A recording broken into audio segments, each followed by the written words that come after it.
Today topic formal charge.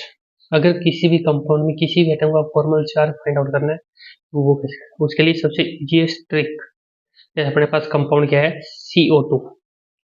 CO2 की पहले अपन ने स्ट्रक्चर बनानी है। स्ट्रक्चर ये बनेगी, कार्बन कितने बॉन्ड बना सकता है? 4 बॉन्ड बना सकता है। 1 2 3 और 4। ऑक्सीजन कितने बॉन्ड बनाता है? 2। 1 2 1 2। तो सबसे पहले क्या लिखना है? जो भी जिस एटम का अपन को फॉर्मल चार्ज फाइंड आउट करना है उसके लिखने हैं वैलेंस इलेक्ट्रॉन। वैलेंस इलेक्ट्रॉन क्या होते हैं? जो आउटर मोस्ट में जो इलेक्ट्रॉन होते हैं उनको बोलते हैं वैलेंस इलेक्ट्रॉन। जैसे कार्बन, कार्बन में वैलेंस इलेक्ट्रॉन कितने होते हैं? 4। उसके आउटर मोस्ट शेल में इलेक्ट्रॉन होते हैं 4। अब आप फॉर्मल चार्ज को किसका फाइंड आउट करना है? सबसे पहले कार्बन का फॉर्मल चार्ज फाइंड आउट करना है। तो कार्बन की वैलेंस इलेक्ट्रॉन कितने हैं? 4। उसके बाद कंपाउंड में कार्बन के पास बॉन्ड इलेक्ट्रॉन कितने हैं? 1 इलेक्ट्रॉन, 2 इलेक्ट्रॉन, 3 इलेक्ट्रॉन और 4 इलेक्ट्रॉन। तो 4 माइनस 4 तो क्या आएगा? 0। तो उससे फॉर्मल चार्ज कितना है? 0। ऐसे फॉर्मल चार्ज ऑफ ऑक्सीजन, अपने को फॉर्मल चार्ज किसका फाइंड आउट करना है? ऑक्सीजन का। तो ऑक्सीजन में वैलेंस इलेक्ट्रॉन कितने होते हैं? 6। तो अपने पहले 6 लिखा। अब ऑक्सीजन के पास इलेक्ट्रॉन कितने हैं? 1 इलेक्ट्रॉन, 2। एक लोन पेयर में इलेक्ट्रॉन कितने होते हैं? 2। तो 1 2 3 4 5 और 6। तो इलेक्ट्रॉन कितने हुए उसके पास? 6। तो 6 माइनस 6 इक्वल टू 0। मतलब इस ऑक्सीजन पे भी फॉर्मल चार्ज कितना है? 0। और इस पे भी फॉर्मल चार्ज कितना है? 0। लेकिन नीट में सबसे मोस्ट रिपीटेड क्वेश्चन क्या है? ये जो मोस्टली रिपीटेड होता है वो जो 11th क्लास के एग्जाम्स लगते हैं उनमें भी होता है, 11th में भी होता है, और जो नीट का एग्जाम लगता है, जेईई मेन के एग्जाम लगते हैं उनमें भी रिपीटेड होता है। तो क्या होता है? अपने को ओजोन दी होती है, ओजोन। तो ओजोन में अपने को 3 ऑक्सीजन अपने पास, तीनों का फॉर्मल चार्ज फाइंड आउट करना है। इस ऑक्सीजन को अपन नंबर देते हैं 1, इसको 2 और इसको 3। सबसे पहले ऑक्सीजन फर्स्ट, इसका अपने को फॉर्मल चार्ज फाइंड आउट करना है। तो सबसे पहले ऑक्सीजन में वैलेंस इलेक्ट्रॉन कितने होते हैं?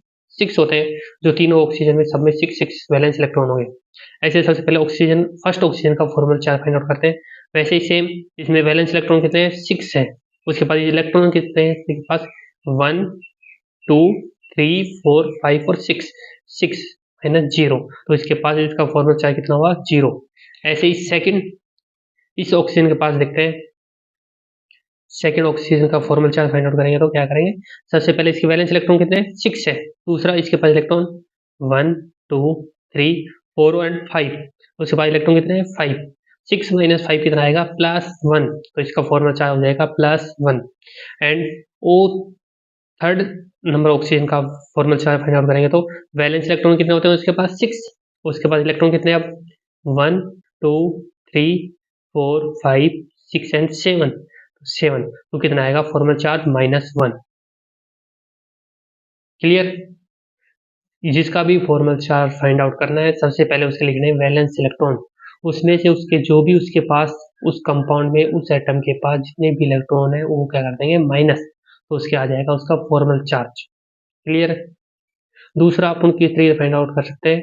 अगर दूसरी ट्रिक भी पता करनी है तो कमेंट कर दें। उसके लिए सीधा है कि आप किसी भी कंपाउंड कितने बॉन्ड बना सकता है उस बेसिस पे कर सकते हैं। अगर कोई कंपाउंड ऑक्सीजन जैसे इसमें देखते हैं तो बता देता हूँ, एक ऑक्सीजन कितने बॉन्ड बना सकता है? 2। और उसने क्या बनाए? 2 ही बॉन्ड बनाए। तो उसका फॉर्मल चार्ज कितना हो जाएगा? 0। अगर ऑक्सीजन 3 बॉन्ड बना रहा है तो उसका फॉर्मल चार्ज क्या हो जाएगा? जितने बॉन्ड बना रहा है उससे अगर ज्यादा बॉन्ड बना रहा है तो जितने ज्यादा बॉन्ड बनाएगा उसका फॉर्मल चार्ज उतना ही इंक्रीज हो जाएगा। अगर एक बॉन्ड ज्यादा बना रहा है तो एक फॉर्मल चार्ज इंक्रीज हो जाएगा, मतलब +1 हो जाएगा। अगर जितने बॉन्ड बना रहा है उससे एक बॉन्ड कम बना रहा है, 2 बॉन्ड कम बना रहा है, जितने बॉन्ड कम बनाएगा उसका फॉर्मल चार्ज उतना ही हो जाएगा लेकिन माइनस हो जाएगा। जैसे ऑक्सीजन का फॉर्मल चार्ज कितना बॉन्ड बनाता है? ऑक्सीजन बॉन्ड बनाता है 2, लेकिन उसने बॉन्ड कितना फॉर्म किया है? 1। तो उसका फॉर्मल चार्ज कितना हो जाएगा? -1। क्लियर? Thank you.